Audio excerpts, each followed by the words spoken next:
Assalamualaikum everyone. Welcome back to Letters of Deen. It's Friday, it's the second episode, and this time round I'll be interviewing someone so special and dearest to me, who is my husband, Syafiq. And this episode will be heartfelt, raw, and very much candid. We share a bit more about Syafiq's journey into his new venture and what his journey looks like. So yeah, without further ado, let's get on to it. My name is Syafiq. I work as an optometrist. I'm very passionate about what we call myopia management, basically a way to help especially kids' vision from getting worse. Apart from that, myself, I guess I love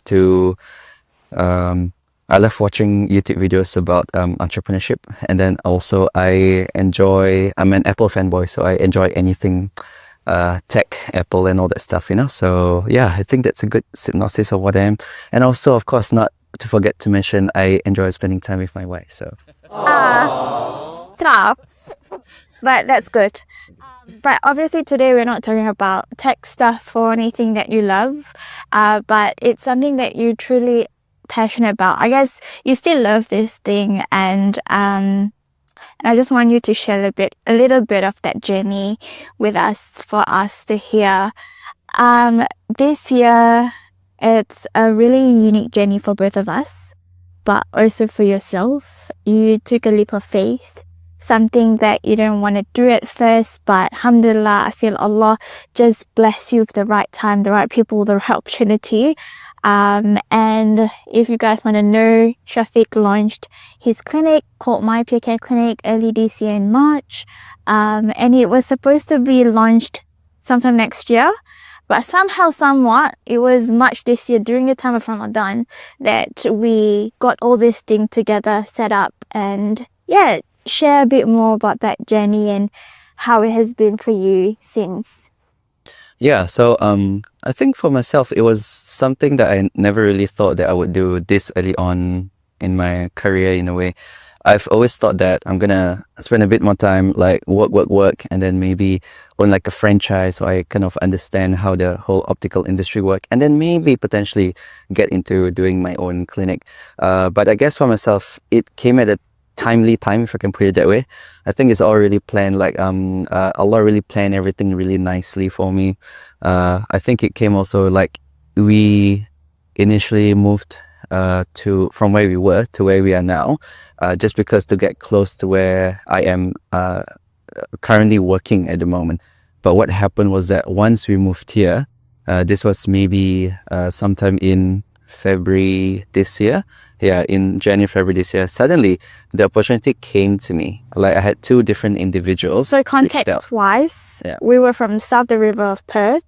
Now we're in the north the river of Perth. We know nothing about north the river, but we are currently situated in the north the river in Perth. Yeah. Yeah, that's it. Yeah. So I guess because of that like really big move and whatnot, yeah. And then suddenly the opportunity that came to me was a bit more closer to the city, and one even in the south of the river. So suddenly I'm traveling all the way back again, Yeah. Every Sundays, Mondays, Tuesdays, we make that travel, guys.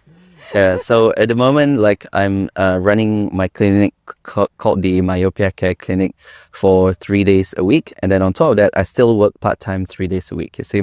So there's still like I guess today on this blessed day, on this Friday, is only like my official day off.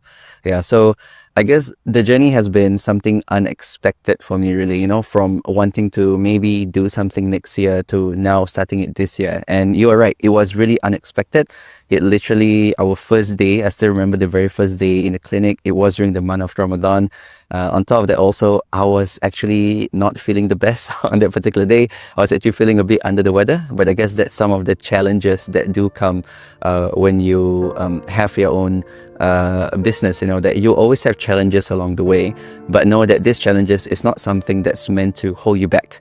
But in fact, if anything, it's meant to kind of like really test you so that you'll get better at the end of the day on the other side. So like sometimes I feel like Allah will just throw challenges in your way so that you'll be able to kind of like develop yourself, develop your connection with Him also. Yeah, so I think that's kind of like the whole thing about how it started. And maybe just to share a bit more about like what happened last year, which was 2024, I actually unfortunately had a failed business venture, and I guess that also really taught me a lot of things in a way. I can see it as a failure, or I can see it as like something that I had to go through to learn from those mistakes, because yes, I did lose a lot of money, like really a substantial amount of savings. Yeah, and then after that, going through this new business venture this year, it was definitely much more tighter in a way. Yeah, but alhamdulillah, things went the way it was supposed to be. Yeah. And I still remember like the first few, I guess, going back to 2024 when you've entered this venture and then it failed, and then jumping into this opportunity that you just want like so soon, can you walk through the emotions, the feelings, the morning that you wake up to, like, how did it change anything, from losing so much last year and then being blessed with this opportunity that you didn't expect coming in Ramadan, knowing that you wanted to launch next year? Like, walk us through your emotions, your challenges or anything that you want to share with us. I guess for me, maybe a bit of background is that I've never really looked at business as something that I really actually wanted to do in my life, to be honest. Just because I come from a family where, yes, my dad, he used to run his own business and whatnot, but it's not because his business wasn't doing so well or anything that I don't want to go into it, but it's more of I see the amount of like effort and the amount of sacrifices that he really had to put in, in order to like raise the family. There's 5 of us siblings, and alhamdulillah, all of us, we managed to have good education, a roof over our head, so I can't really complain. Yeah, but seeing how much he had to go through, I was like, is that really something I want to go through? Yeah, and then I guess it again came at a really timely time that,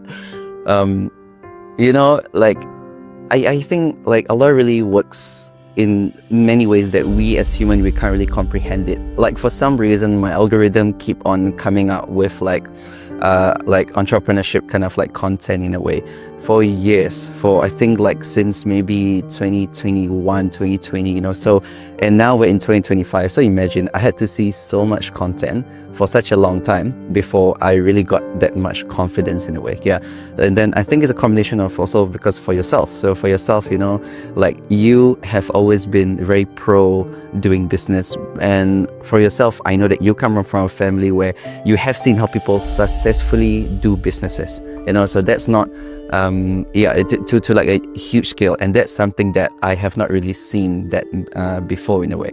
Yeah, so hence that's why like I really didn't want to get into it, but then an opportunity came, and at the same time also I guess it's more that from where I was previously working like full-time in a way, there was not as much opportunity for me to grow anymore, unfortunately, at this phase of my career, so because of that, that's why I decided to take that leap of faith to really kind of like, let's try this out and see how it is.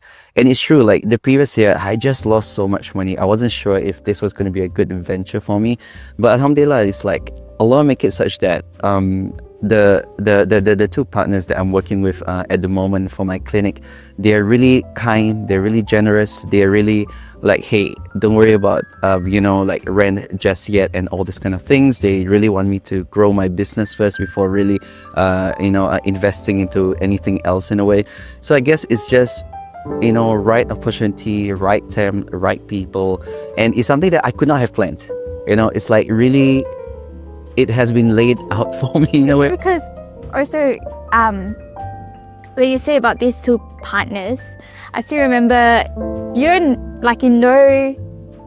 one of them, but you guys are not quite friends. I know the other one is, he's around most of the time, in your life and whatnot.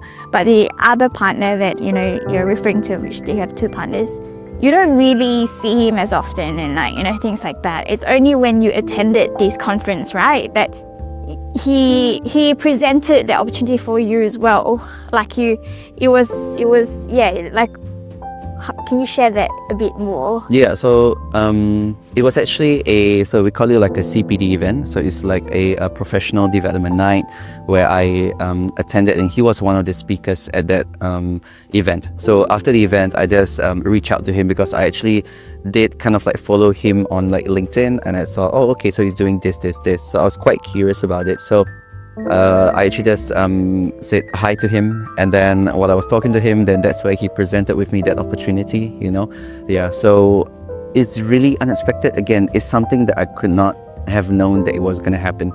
Yeah, but to be fair, even when the opportunity was presented, it wasn't like okay, let's go ahead. Because I guess I'm one of those guys who really I don't really like to step on anyone's toes, So I actually had a chat with my bosses back then, just to make sure that, hey, I'm thinking of doing this, is it okay?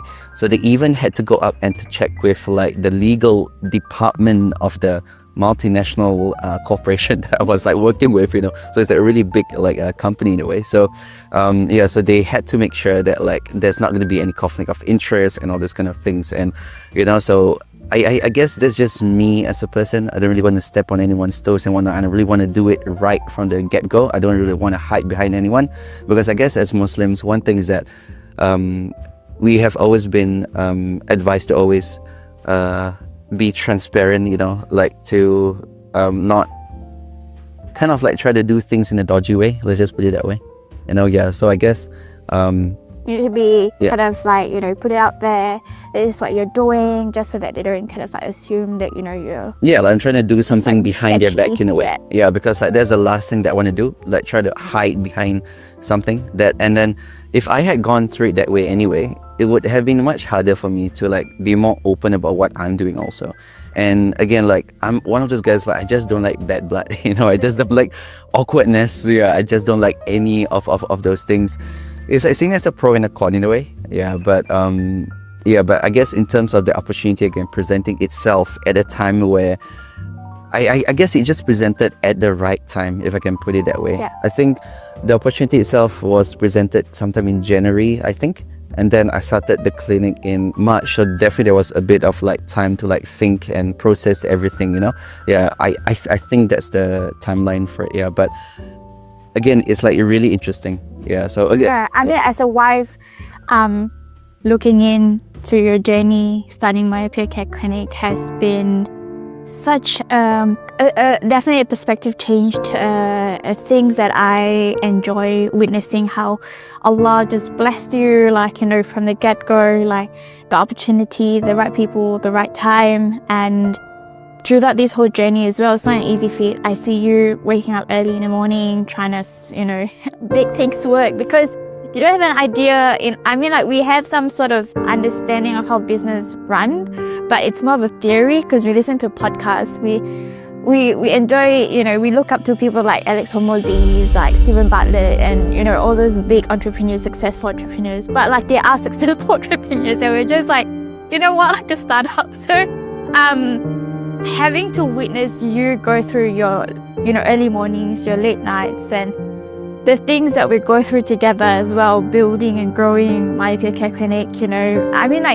recently we've shared a bit of that journey, some time lapse on my personal account because of doing Letters of Deen, but the journey hasn't been easy. No. It hasn't been easy at all. There are times where we cry, there are times where it gets so frustrating, and it's just it's a two people's team. For anyone who are curious about Myopia Care Clinic, it's a 2-people team. And what exactly that I guess your turning point, when downfalls, when days that are quite frustrating, days where it was just so hard, and I'm sure you share sometimes, and I share with you sometimes as well, is this even worth it? What is it that really hold on, that you're holding on to, and no, you have to kind of. Well, I guess for myself, still having a part-time work is really beneficial in a way, because that's where I can still pay the bills, the rents and and all this other stuff. But I think you were asking me about the frustrations that I go through. I think it's more like I think risky, right? Like risk is really something that is not something that we can guarantee in a way. Yeah, so it's like our sustenance, our how much that we would have with us. I think that's something that we really don't know how much we're gonna have. So, for instance, like the first month of opening the clinic, like Alhamdulillah, fortunately, we really had, I think, quite a few patients coming in. They were really keen on the service that we were offering and whatnot.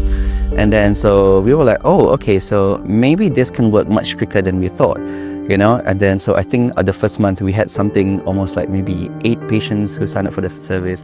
And then on the second month, all right, we only had 1. So it was like, then I started to doubt myself, like, is this really something I want to do, Like, imagine turning up 4 weeks of work. Yeah, like 4 weeks, you just keep showing up every day, and then you only had 1 sale, And again, that I think that's where it's like, you really have to kind of like know that when you start something new, it is going to take time. You can't just expect it to just like boom, like everything works really well. Yeah, and then the month after that, yes, it was a bit better, but it was nothing like the first month. And the month after that, it was like going down a bit. So, when I was recently having a look at like my profit and loss statement, it was really everywhere. Like, I was like earning a bit and then like losing a lot and then earning a bit, and then so it's like really it's really up and down in a way. Yeah. And of course, I still have a lot of things to learn about like business or whatnot. But I think one main thing is that to not really quit and to keep going. Yeah, and then also to always trust that like Allah will be there to provide for you. Yeah, I think there's something that till today I will be lying if I say that I really hold on to that like fully, but I'm trying to get better every single day. Like I'm not a perfect person. I'm not a perfect Muslim. I'm still trying to be better as days goes by. Yeah, but I guess it's just something that for all of us is a journey that we go through. Yeah, and and also the hardship is that like for the past like 5-6 months of running the business, I've not taken a single cent out of the business for myself, literally until last week. So it's like, Alhamdulillah, like it's literally something that is like and again, when I'm taking out some money from the business, it's not like a huge amount, but it's just like a bit to supplement our current income at the moment, Yeah, just so that I can breathe a bit more, and then so that we are a bit more comfortable. And again, it's not like we're splurging on things or anything like that. It's more like to pay for our necessities, if anything, Yeah. So, and then I guess just knowing that you are gonna work way much harder than what you think you are going to, like. If you have not started a business and you know that you're going to work a lot, just like maybe times 5, times 10. Because literally, it's one of those things where the moment I reach home from the clinic, I still have things that I need to do. I still have to finish up my patient notes. I still have to order some of the customized lenses from a patient. There's still a lot of things that needs to be done on the back end. I still have to contact with like suppliers, So there's actually a lot of things that needs to be done. And yes, it is actually very overwhelming. Yeah, but I guess that's where, fortunate enough, as Muslims, we do pray 5 times a day. So those 5 times a day to me is just like a small recharge in a way, where it's like, okay, I just leave this world behind for those moments and just connect back to your creator. Yeah, and then just have that, just feel that peace for that time where you're just away from everything. Business going through this journey strengthen that relationship? For sure. Yeah, I think it strengthened it in a way where I'm not sure, is it the business or is it growing older or is it a combination of everything? Yeah, because it's like like I remember being young, and then like you always have older folks who are telling you that, oh, like you have to pray, you have to do this, you have to do that, but as a young person, or especially as like a teenager growing up, like it's just something that just passes your mind, and then I guess it's just that now that I'm much older, that I do am more diligent with my prayers. I feel that is definitely a factor that helps in all of this. Yeah. Again, I'm not saying that that's the reason why this happened, but doing that does help in the whole process in a way. Yeah. And again, I'm not saying that the reason I pray is so that I get all these things. No, but it's more of like having that connection with your creator. I think that's something that's very important. And again, all of us are on a different journey, and there are times where I still, where I have to admit that there are times that I forget in a way, but there are times where I also remember again. And then, but I think that's why sometimes Allah give us hard moments. Those hard moments are the ones that will really kind of make you more connected with Him, make you remember Him even more. Yeah, and unfortunately, as humans, sometimes we need reminders. So that's what I feel it is. Yeah, it's definitely like prayers is, I do notice as well when we pray on time, it feels like, Allah is always on time with the plans that He's about to bless us with. But when we tend to forget that, like, all these blessings, because He's Ar-Razzaq, He's like the provider, but everything that He gives is always on time at His time, and we constantly always wanting the thing that we want on time. But when we give back the time for Him, we tend to delay the time with Him. But when we want something, we want it now, we want it out of time. So like, I guess that reminder is for me to it's a self-reminder as well, that like, when it comes to prayers, I feel like that's the only time where it's just you and Allah. It's a sacred moment to say thank you, to be there, to be grateful for, hey, you've given me the opportunity. I'm gonna, work my way to answer your call. When you call me, I'm gonna return that call on time. And I think for all of us, on this journey, it's a definite reminder about prayers. That prayer, that 5 times, he's calling us 5 times a day. To be able to just pick up that call, 5 minutes, he doesn't want to talk for 5 minutes. Yeah, and then we can get on with life, we can get on with things. So that's a really good reminder when it comes to prayers. Now we just want to talk about the mission. I guess we forgot to kind of like talk about why is Myopia Care Clinic, number 1. And I'm sure that through this journey as well, it's more of like the reason you really wanted this to happen. And that's why, I guess, knowing you, it's like, that every time we talk about it, is it worth it? We always have to kind of like come back. What's our purpose? What's the reason behind it? Why? So tell us a bit more, because I'm sure a lot of people don't know what Myopia Care Clinic is. And your mission, because I think that mission is beautiful, the one that you shared with me. So I want you to share with the rest of the world. Where was this? Yeah, so firstly, the Myopia Care Clinic itself, it's a much more dedicated clinic to help people who are short-sighted. So short-sighted means that you can't see things too well far away, so things close up are a bit more easier for you. Now, especially in our world now, where there's like this epidemic of using a lot of screens, no one these days can get by without using screens.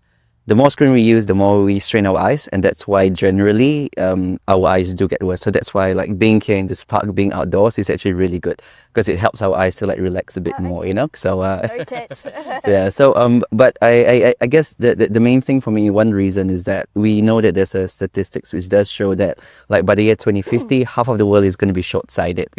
So I feel that myself as an optometrist, it is something that I can help people with. And in fact, if anything, I feel like it's an amanah that Allah have really put for me to be able to help others with the skills that I have.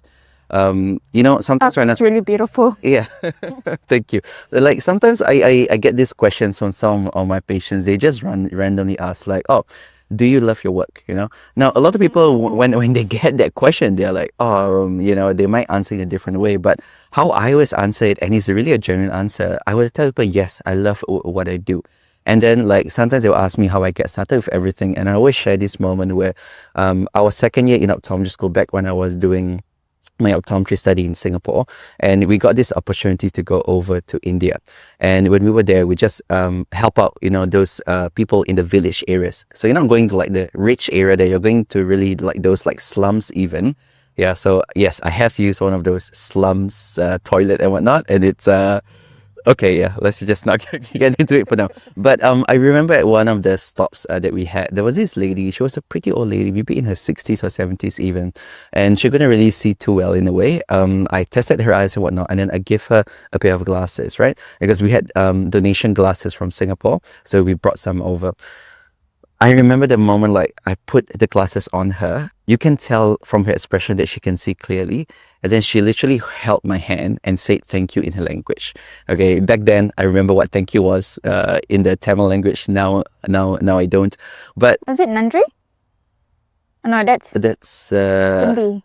I'm not sure. I think Nandri is Tamil. Yeah, but Oh, okay. yeah, maybe that was it. But yeah, but it's just at that moment that was the moment that I did realize what I just mentioned just now, which is with the skills I have, I'm able to help others with it. So since then, since being an optometry student, I already wanted to do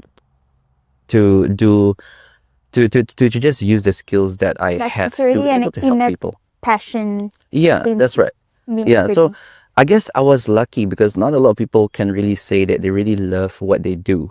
You know, yeah, and again, for me, have with us, I think that's something that we really don't know how much we're gonna have. So, for instance, like the first month of opening the clinic, like Alhamdulillah, fortunately, we really had, I think, quite a few patients coming in. They were really keen on the service that we were offering and whatnot.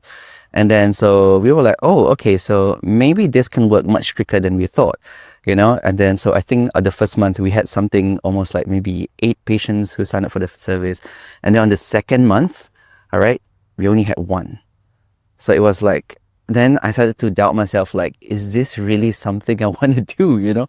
Like, imagine turning up It was 4 like weeks of work. isn't Yeah. it? Like 4 weeks, you just keep showing up every day, and then you only had 1 sale, you know? And again, that I think that's where it's like, you really have to kind of like know that when you start something new, it is going to take time. You can't just expect it to just like boom, you know, like everything works really well.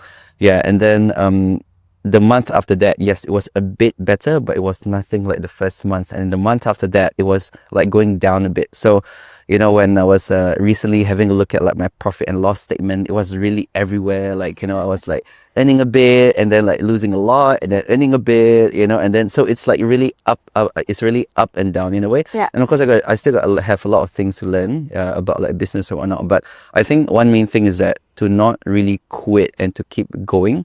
Yeah, and then also to always trust that like Allah will be there to provide for you.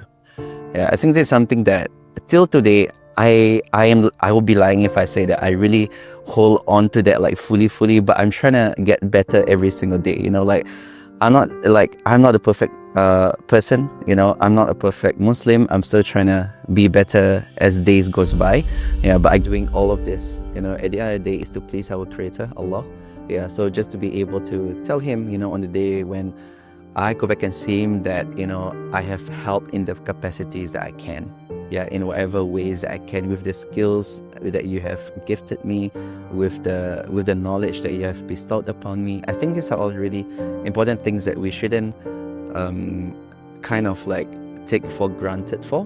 Yeah, so hence that's why it's important that whatever we do, whatever profession that we are in, know that you are helping someone one way or another. At the end of the day, it's up to your niyyah, which is your intention. Like, what's your intention of doing this? Because if it's for Him, if it's for something that's good, like I'm sure that Allah will also reward you likewise. Subhanallah, it's really beautiful. I mean, reflecting on, you know, the journey as well, that the other way we can show our love to our Rabb is through caring for people, and that's what you do as your profession. You know, you care for families, you care for children, and it's an amana, like you mentioned, that every skills that Allah bless us with, it's not us to kind of own it. It's Allah has blessed us with that skill for a reason. There's a reason why you're in healthcare, and there's a reason why I'm in the creative field. Definitely working in the clinic showed me that there's a reason why I'm an optometrist. You know, seeing all these eyes and eyes issues is definitely a no for me, and that's why we the strength that we have got to, you know, hold on to each other, and for one reason only, at the end of the day, that we live in this dunya for the sake of Allah, to worship Him. And there are so multiple ways of like worshipping Him, not just, you know, the 5 pillars of Islam. We, you know, it's through your career, through your skills, through being able to give back. I know you too volunteer at Homeless Care Clinic. So, but just to share a bit about that, so I do volunteer once a month, Yeah. just one day of the week. So we actually run it through this organization. It's called John's Vision Inc. Yeah, so it was actually founded by a good friend of mine. His name is Moses. Yeah, so he actually wrote me in. So him as the chairman and myself as a deputy chairman in a way. So he goes to a lot of places. Yeah, but I just stick to one in Perth. Yeah, so once a month I do see homeless patients who, you know, they really do not have the money for glasses. Some of them don't even have the capacity just to afford the basic things. And thankfully enough, there is a space where they can come to. Yeah, so basically the organization is a not-for-profit, and we run with the Homeless Healthcare Clinic, yeah, to provide our optometry services in a way. And again, like, I literally get nothing back from giving my time to that clinic. It's literally like fi sabilillah, you know, it's just like doing it for the sake of Allah and just to give back to the community. Yeah, and again, I feel like it's something important that all of us, it's good if we do it, you know. And again, like, I'm not saying you always have to give in terms of your capacity to do this or do like there must be a specific way. Like, you have to give through money, or you only have to give through like whatever your profession can be. It can be like as simply as like volunteering like at a mosque, or volunteering at an event. It may not even need to be an Islamic event. Like, you can even maybe volunteer at, you know, like, I'm not really sure where they might need volunteers, but it may be like at like Red Dot or Good Sammy's or wherever it is, you know, where they're doing good work, you know. Yeah, so I feel that it's important, because giving back to the community in whatever capacity that you can will really improve your character. And then knowing that, look, I'm not doing things just for myself, but I'm also giving back to others in a way. Yeah, so I think that's really important, that, you know, as Muslims, we should have the mindset of give instead of just take. Yeah, so I Gotta think do the that's it. give and take kind of, you know, as Yeah. much as we give. As much as we take, we need to give back as well. Yeah, and I I just want to touch a little bit, like during the homeless care clinic, there are a lot of stories, and I love stories. Can you share one patient that you've kind of dealt with at homeless care clinic, and is there a story that you would like to share that impacted you? That's a really good one. Because I feel like everyone has a story, right? Like, They do. like why are they in such environment? And you know, is there any interesting Maybe I'll story? share a short one from my early days when I was This was maybe about 2 years ago, when we just started the clinic, and it was at a different location back then. But I remember seeing this lady. She's probably in her 40s, maybe late 40s, early 50s. She came in. She was coming in for a review appointment. So there was another optometrist who saw this patient already, and then I'm just like doing the follow up for it. And then what I realized was that she was actually like how do I put it? She actually had a lot going through. She had a lot going through her life. Her son had taken his life not too long ago. Yeah, and then she was sharing with me about how it's really hard for her, that, you know, that this kind of things happen, and then how she got into being where she is at the moment. You know, always like thinking, was it something that she had done? You know, was it something like, could she have prevented that, and all these different things. So I think it's something that we really have to think about sometimes in our day-to-day life. Like, we have people around us who we love and everything, and sometimes it's just like not taking for granted and being there for each other, especially for family, I would say. Yeah, so that's why, like, you know, it's as simple as like, you know, sometimes when I get calls from my siblings who do live overseas back home in Singapore, like, I will take the time, I will take the effort. Like if I miss a call, I will call them back as soon as possible. If they call me and I'm not working, I would make the effort to pick up the call also, you know. So I guess it's as simple as something like that, you know, Like a phone call.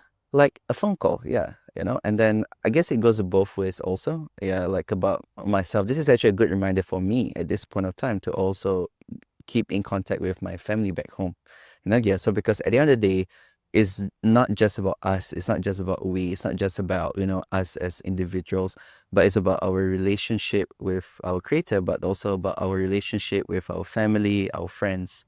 Yeah, so I guess, and it's as something as simple as that. So like this lady, she was, you know, like her life is in shambles, you know, her son gone and everything, and she's still trying to figure out like why this happened to her, you know, not being able to accept everything fully, but putting on a smiley face wherever that she can. It does show character.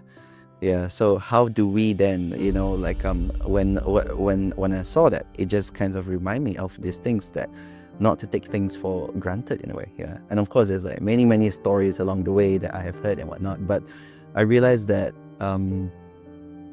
most of them are at the situation that they are in, not really by choice, but by the choices that they have made, like maybe wrong decisions and things like that, you know. Yeah, so the decision that we make in our life, especially early on, may end up kind of like role balling.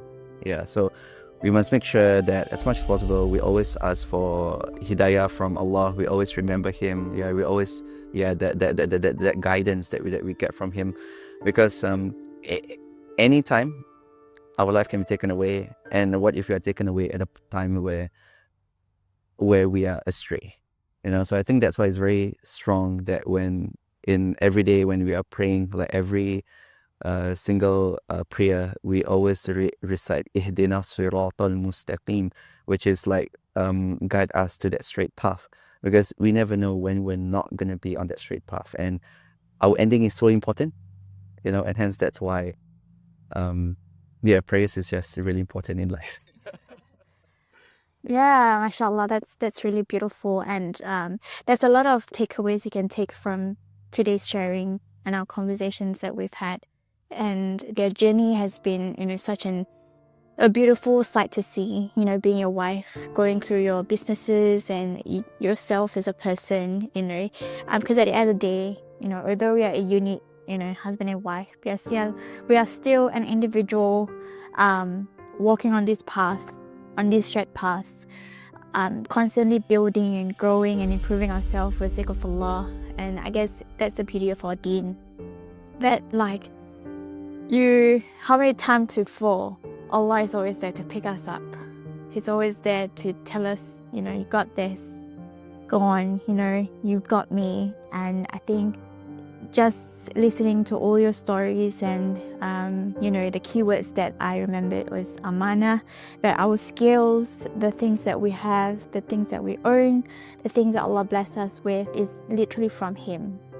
We don't own that, it's Him, and it's an amana for us with the blessings that we've got to give back no matter what, you know, through the mosque, through, you know, like Homeless Care Clinic where you volunteer, or through your businesses even, that it's always to know that even with every creations, non-Muslims and Muslims, it's still Allah's creation, and at the end of the day, it's our duty to also take on that responsibility to care for His creations, and that's one of the many ways we can do to show love to our Rabb.